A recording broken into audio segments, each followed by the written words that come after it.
Super prime time में इसी के साथ ही इस वक्त एक बड़ी खबर आ रही है। मुज्तबा ने ली है पिता के बदले की शपथ। मुज्तबा ने लिखित संदेश जारी किया है।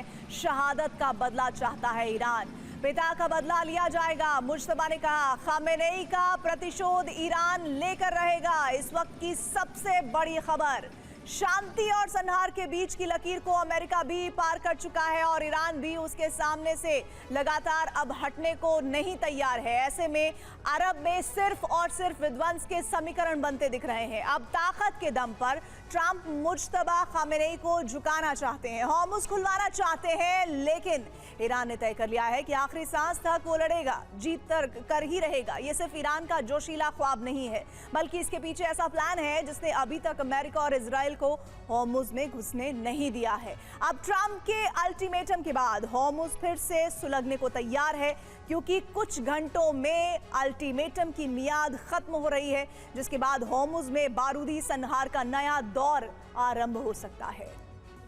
उसने दो एयरक्राफ्ट कैरियर तैनात कर दिए हैं।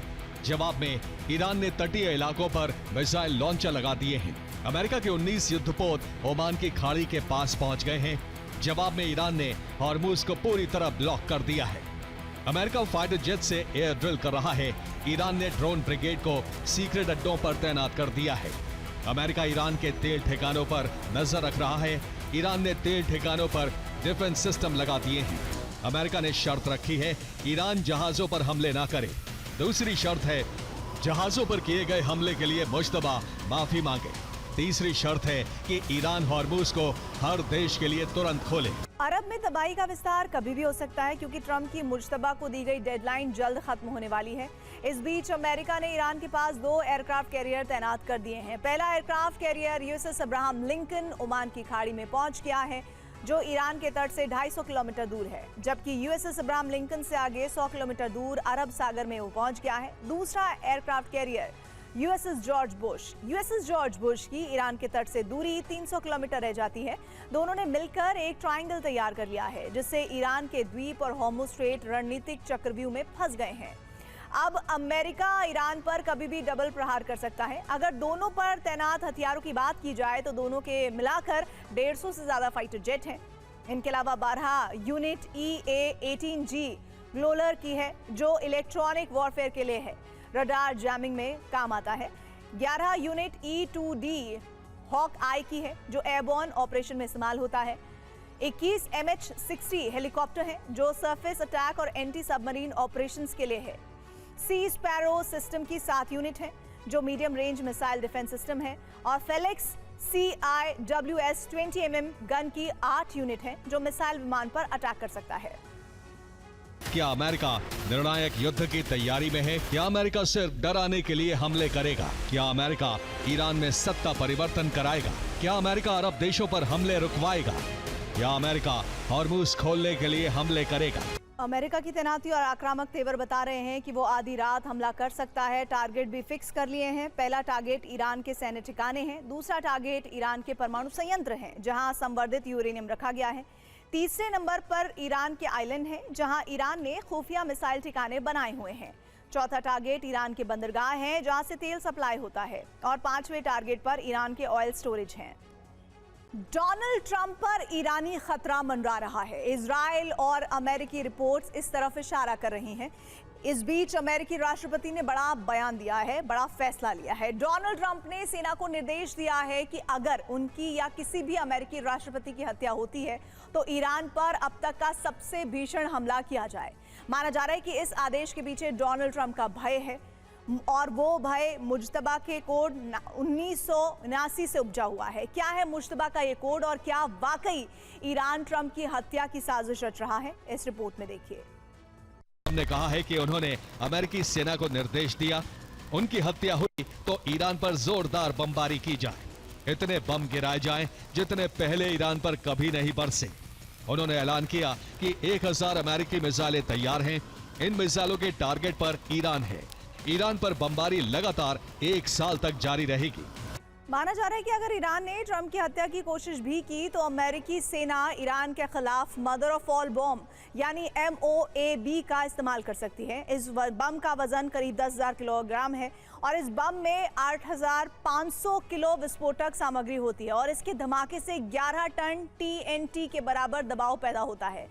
माना जा रहा है कि अमेरिका इन बमों को IRGC से जुड़े प्रमुख ठिकानों पर गिराएगा। इसकी वजह है MOAB की विध्वंसक ताकत। मदर ऑफ ऑल बॉम्ब जहां गिरेगा उसके 300 मीटर के दायरे में सब कुछ खत्म हो जाएगा। ना किसी इमारत का नामो निशान बचेगा, ना कोई पेड़ और ना ही घास, मतलब समूल विनाश हो जाएगा। 300 से 700 मीटर के दायरे में जितनी भी इमारतें होंगी वो मिट्टी में मिल जाएंगी। सिर्फ तबाह हो चुकी इमारतों के अवशेष नजर आएंगे। 700 मीटर से 1 किलोमीटर के दायरे में मौजूद इमारतों को जबरदस्त नुकसान होगा। यहाँ मौजूद सभी ढांचे खंडहर में बदल जाएंगे। हर तरफ सिर्फ और सिर्फ तबाही नजर आएगी। 1 से 1.5 किलोमीटर के दायरे में मौजूद इमारतों की खिड़कियों के शीशे टूट जाएंगे, दरवाजे उखड़ जाएंगे। अमेरिका यहीं पर नहीं रुकने वाला है। अमेरिका की वायुसेना ईरान के बुनियादी ढांचे को तबाह कर देगी। ईरानी शहरों को जोड़ने वाली सभी मुख्य सड़कें बर्बाद कर दी जाएंगी। ब्रिज बमबारी में नष्ट कर दिए जाएंगे। पावर स्टेशन से लेकर वाटर डिसैलिनेशन प्लांट को उड़ा दिया जाएगा, जिससे ईरान में बिजली और पानी की आपूर्ति पूरी तरह से ठप हो जाएगी। हवाई अड्डे और बंदरगाहों को अमेरिकी सेना नष्ट कर देगी, जिससे पूरी दुनिया से उसका कनेक्शन कट जाएगा। इसके अलावा डिजिटल नेटवर्क, सैटेलाइट कनेक्शन से जुड़े सभी उपकरणों को भी अमेरिका तबाह कर देगा। रिपोर्ट्स की माने तो डोनाल्ड ट्रंप ने अंकारा से लौटने के लिए पुराने एयरफोर्स 1 विमान का इस्तेमाल किया, जबकि नया एयरफोर्स 1 विमान अंकारा में मौजूद था और इसी नए विमान में बैठकर ट्रंप अंकारा पहुंचे भी थे। ये विमान अमेरिका को कतर के शाही परिवार से उपहार में मिला था, जो हाल ही में अमेरिका पहुंचा था। अमेरिका पहुंचने के बाद इसे बहुत जल्दबाजी में ट्रंप के लिए तैयार किया गया, इसीलिए आधुनिक सुरक्षा से जुड़े सभी उपकरण नहीं लग पाए जो दशकों पुराने एयरफोर्स 1 में मौजूद हैं। यही वजह है कि इस विमान का सुरक्षा कवच सभी हमलों को रोकने के लिए पूरी तरह तैयार नहीं था। डोनाल्ड ट्रंप अंकारा से उस वक्त निकलने वाले थे जब अमेरिका ईरान पर हमले कर रहा था और ईरान अमेरिकी बेस को दहला रहा था। ईरान से तुर्की की राजधानी अंकारा की दूरी 1600 किलोमीटर है। ऐसे में शहर ईरानी मिसाइलों की रेंज में है। अमेरिकी सुरक्षा एजेंसियों को डर था कि ईरान ट्रंप के विमान पर हमला कर सकता है और यही वजह है कि उन्होंने आखिरी वक्त में अपने विमान को बदलने का फैसला किया। ट्रंप अपने पुराने एयरफोर्स 1 विमान में अंकारा से उड़े। इस विमान को पहले ब्रिटेन के मिल्डन हॉल एयरबेस पर उतारा गया, जहां ट्रंप का नया एयरफोर्स 1 पहले से ही मौजूद था। यहाँ से अमेरिकी राष्ट्रपति नए विमान में सवार हुए और इसके जरिए वापस वॉशिंगटन लौटे। ईरान के सबसे संवेदनशील परमाणु ठिकानों से आई नई सैटेलाइट तस्वीरों ने पूरी दुनिया की चिंता बढ़ा दी है। अमेरिकी बमबारी के बाद अब पार्चिन और पिकेक्स माउंटेन में फिर हलचल दिखाई दे रही है। ईरान ने साफ कह दिया है कि उसके परमाणु ठिकानों का निरीक्षण किसी को नहीं करने दिया जाएगा। ऐसे में सवाल उठ रहा है कि क्या तेहरान वार्ता के साथ साथ अपना परमाणु कार्यक्रम भी आगे वो बढ़ा रहा है, और अगर अमेरिकी सैटेलाइट 24 घंटे नजर रख रही हैं तो फिर ये गतिविधियां कैसे हो रही हैं? देखिए हमारी सुपर एक्सक्लूसिव रिपोर्ट। आइए अब आपको सैटेलाइट तस्वीरों के जरिए दिखाते हैं कि आखिर ईरान के किन परमाणु ठिकानों पर हलचल दिखाई दी है। सबसे पहले पार्चिन का तालेकान 2 परिसर है। सैटेलाइट तस्वीरों से पता चल रहा है कि यहाँ मरम्मत का काम तेजी से चल रहा है। बंकर बस्टर बमों से हुए गड्ढों को ढकने की कोशिश हो रही है।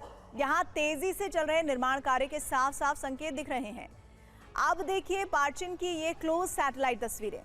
ये कंक्रीट मिक्सचर और दूसरी मशीनें दिखाई दे रही हैं। विशेषज्ञों का मानना है कि इनका इस्तेमाल बमबारी से हुए नुकसान की मरम्मत और गड्ढों को स्थायी रूप से बंद करने के लिए किया जा सकता है। और अब पिकेक्स माउंटेन, ये ईरान का सबसे संवेदनशील भूमिगत परमाणु परिसर माना जाता है। सैटेलाइट तस्वीरों में सुरंगों के प्रवेश द्वार पर वाहनों की आवाजाही दर्ज हुई है।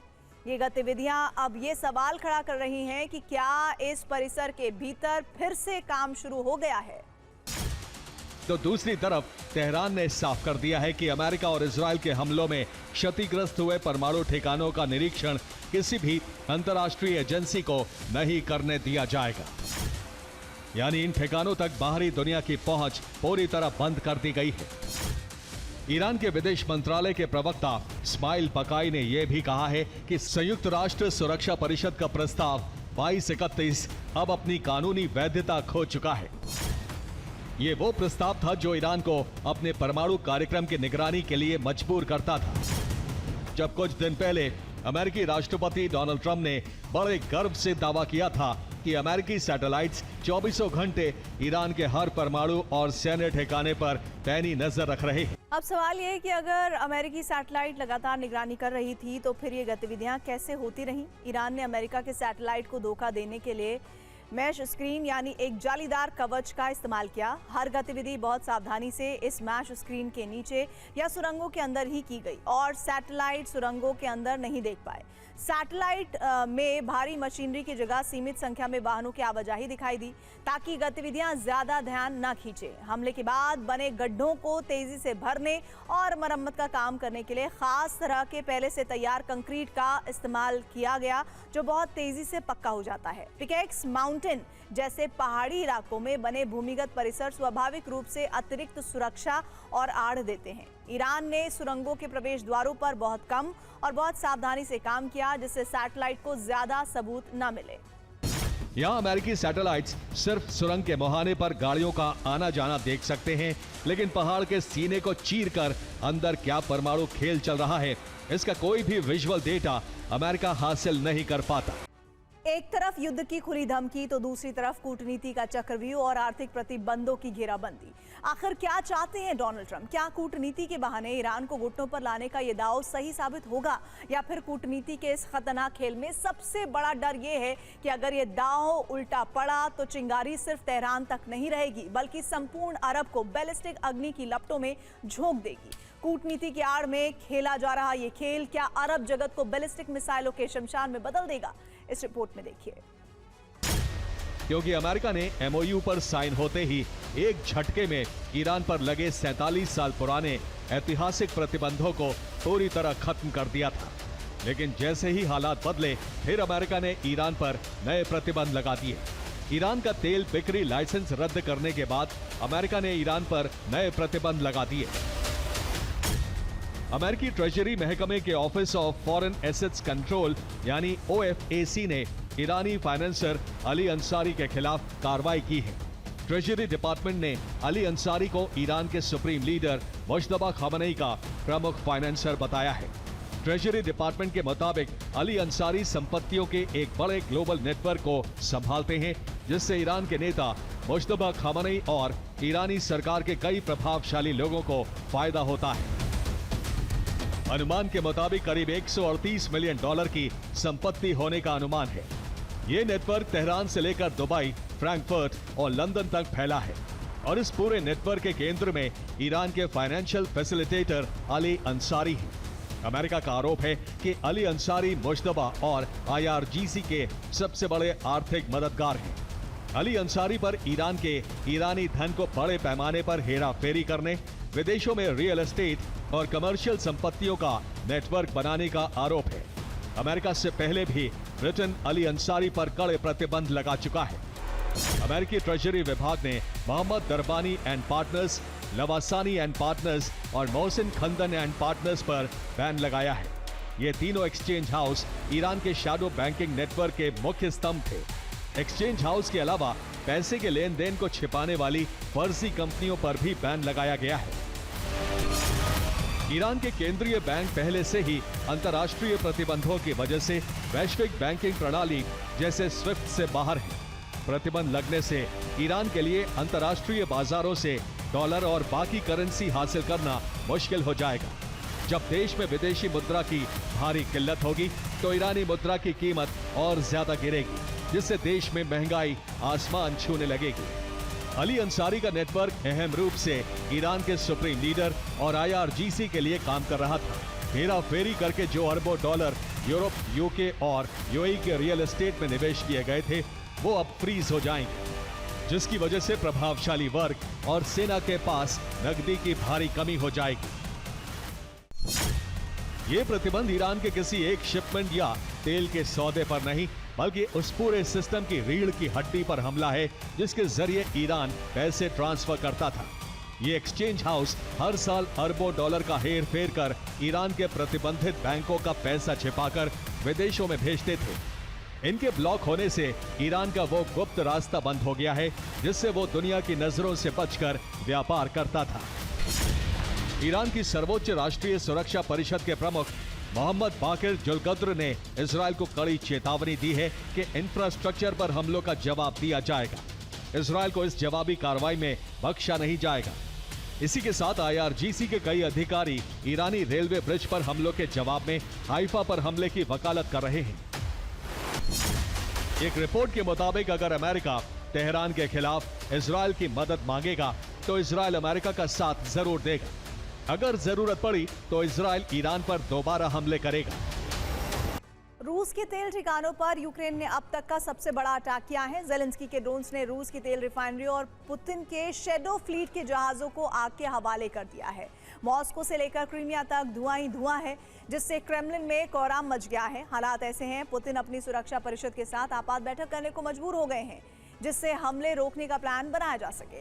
जेलेंस्की रूस की तेल अर्थव्यवस्था को तबाह कर जीत का मार्ग तैयार करने की कोशिश में है, तो रूसी राष्ट्रपति ने यूक्रेन की राजधानी को राख बनाने का प्रण ले लिया है।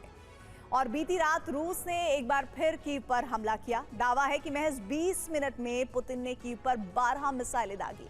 रूसी हमलों से कीव में कितनी तबाही मची, इस रिपोर्ट में देखिए। रूस ने महज 20 मिनट में यूक्रेन पर 12 मिसाइलें दागी। इसमें 6 Iskander ballistic missile, 4 KH-59 cruise missile और 2 KH-31 क्रूज मिसाइल शामिल थी। यूक्रेन अब रूस की अहम हथियार फैक्ट्री तक पहुंचने और हमला करने की तैयारी में है। दावा है कि जेलेंस्की के अगले निशाने पर रूस के सबसे आधुनिक स्टिल्थ फाइटर सुखोई 57 का कारखाना है। पुतिन ने इस इकलौते प्लांट को किले में बदलना शुरू कर दिया है। इस फैक्ट्री पर खतरा रूस के लिए इतना बड़ा क्यों है, इस रिपोर्ट में समझिए। इस फैक्ट्री का नाम है कॉम्सोमोल्स्क ऑन अमूर एविएशन प्लांट। यूक्रेन के हमले की आशंका को देखते हुए रूस ने इस पूरे परिसर की सुरक्षा दीवार बहुत मजबूत कर दी है। सबसे अहम बात यह है कि पूरे रूस में Su-57 की फाइनल असेंबली करने वाली सिर्फ एक ही मुख्य फैक्ट्री है। यही Su-57 के साथ साथ Su-35 जैसे आधुनिक लड़ाकू विमानों का भी निर्माण होता है।